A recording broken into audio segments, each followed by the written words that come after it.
लुंगी नहीं चलेगा।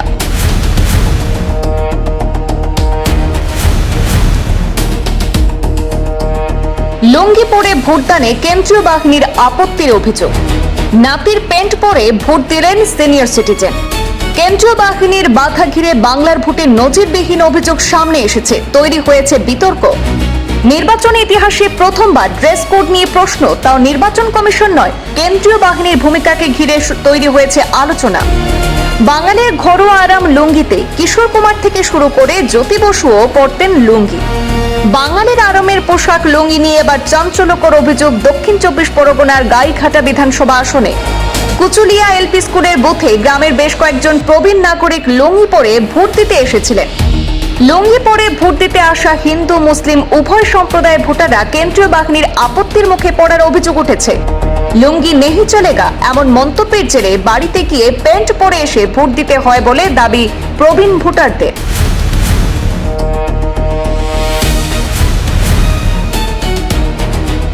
না, আমার প্যান আর থাকে সেই কোনকালে ইমন বেলা। ভোট দিতে পেরেছেন? হ্যাঁ, পেরেছি। প্যান পরে গিয়ে তারপর আপনার নাম? দেশের আলী বলবো। গ্রামের নাম? কুশলিয়া গ্রাম। লুঙ্গি কোনো ধর্মীয় পোশাক নয়, হিন্দু মুসলিম সবাই ব্যবহার করে থাকেন। বাঙালিদের কাছে তো আরামদায়ক পোশাক। দক্ষিণ ভারতে তো জাতীয় পোশাকের মর্যাদা লুঙ্গি। নির্বাচন কমিশনের তো কোনো ড্রেস কোড বেঁধে দেওয়া হয়নি, তাহলে কেন্দ্রীয় বাহিনী বাংলার প্রবীণ নাগরিকদের সঙ্গে এমন আচরণ কেন করবে? ভোটের লাইনে যারা এই প্রশ্ন তুলেছিলেন তাদের দিকে লাঠি উঁচিয়ে তেড়ে এসেছিল কেন্দ্রীয় বাহিনী, এমনটাই অভিযোগ সামনে এসেছে। বাংলার দক্ষিণ 24 পরগনার গাইঘাটা বিধানসভা আসনের কুচুলিয়া এলপি স্কুলের বুথে গ্রামের কয়েকজন প্রবীণ নাগরিক লুঙ্গি পরে ভোট দিতে এসেছিলেন।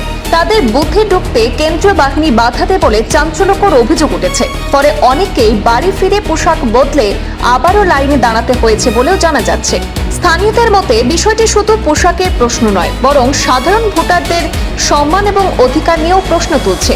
লুঙ্গি যা বাঙালির দৈনন্দিন জীবনের অংশ, সেই পোশাক নিয়ে যদি ভোট কেন্দ্রে এমন পরিস্থিতি তৈরি হয় তাহলে তা নিয়ে স্বাভাবিকভাবেই অসন্তোষ বাড়ছে।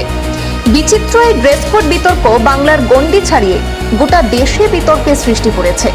সামাজিক মাধ্যমে এই বিষয়টি নিয়ে বিভিন্ন মতামত সামনে এসেছে। কেউ সমর্থন করছেন, আবার কেউ এর প্রশ্ন তুলছেন এই ধরনের পদক্ষেপের যৌক্তিকতা নিয়ে। আমাদের হাতে সেই এলাকার ব্যক্তিদের মন্তব্য রয়েছে, শুনবো তাদের কাছ থেকে বিস্তারিত। ওখানে আমরা উপস্থিত ছিলাম, কিন্তু কেন্দ্র বাহিনীর বক্তব্য ছিল যারা লুঙ্গি পরে আসবে তাদের ভোট দিতে দেওয়া হবে না। এটা আমরা কেন্দ্র বাহিনীর কাছে গিয়ে বলি যে কারণটা কি, আমাদের এখানে তো ম্যাক্সিমাম মানুষই লুঙ্গি পরে, হিন্দু মুসলিম এমন কোনো ব্যাপার নেই, অনেকেই লুঙ্গি পরে।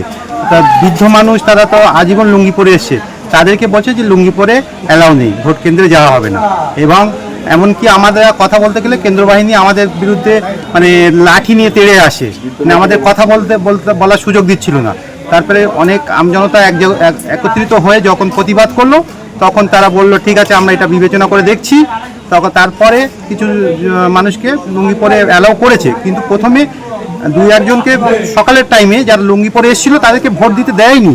তারা বাড়ির থেকে আবার পুনরায় লুঙ্গি চেঞ্জ করে প্যান্ট পরে এসে তারা ভোট দিয়েছে, ঠিক আছে। এবং 3 থেকে 4 জন কিন্তু এইভাবে বাড়ি তাদেরকে পাঠিয়ে দেওয়া হয়েছিল। তারা অসহায় হয়ে বাড়ি ফিরে গিয়েছিল। তারা আমাদের কাছে এসে বলেছিল যে আমরা জীবনে কোনোদিন লুঙ্গি পরিনি, এই প্যান্ট পরিনি, আজকের আমাদের ভোট দিতে যাব, সেখানে আমরা লুঙ্গি পরে গিয়েছি, তা আমাদের অপরাধটা কি? বাধ্যতা হয়ে অপরের কাছ থেকে প্যান্ট চেয়ে নিয়ে এসে তাদেরকে ভোট দিতে হয়েছে।